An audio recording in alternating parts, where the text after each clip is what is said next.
Salve a tutti, noi di Veneto Economy siamo qui alla sede centrale di Dalben per l'Assemblea Generale dei Giovani di Confindustria Veneto Est. Con noi abbiamo Giovanni Italiana, delegato al coordinamento dei gruppi merceologici di Confindustria Veneto Est.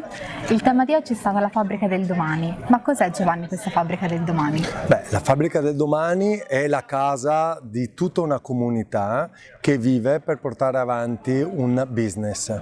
Questo è un argomento molto importante dove noi imprenditori ci teniamo a sottolineare che la fabbrica non è solo la casa dell'imprenditore o della famiglia imprenditoriale, ma è e deve essere un luogo che è coeso con tutta la comunità che ospita la fabbrica e soprattutto anche con tutte le persone che fanno parte della fabbrica, che si chiamino operai o che si chiamino collaboratori o manager, siamo tutti una grande famiglia. Quindi la fabbrica è un posto dove si crea business, dove c'è una famiglia o un imprenditore che ha avuto una bellissima idea e la sta portando avanti, o magari l'ha presa dal nonno o dal padre e insieme a tutti i collaboratori e a tutta la comunità la porta avanti.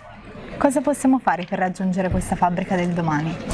Dobbiamo intanto impegnarci tanto, dobbiamo cercare di avere un rapporto molto chiaro con le istituzioni, dobbiamo cercare di renderle sempre più aperte, sempre più internazionali e sempre più vivibili, dando anche spazio soprattutto ai giovani, facendoli capire che comunque rimanendo in questi territori c'è la possibilità di crescere. Bene Giovanni, ti ringrazio e alla prossima. Grazie a voi.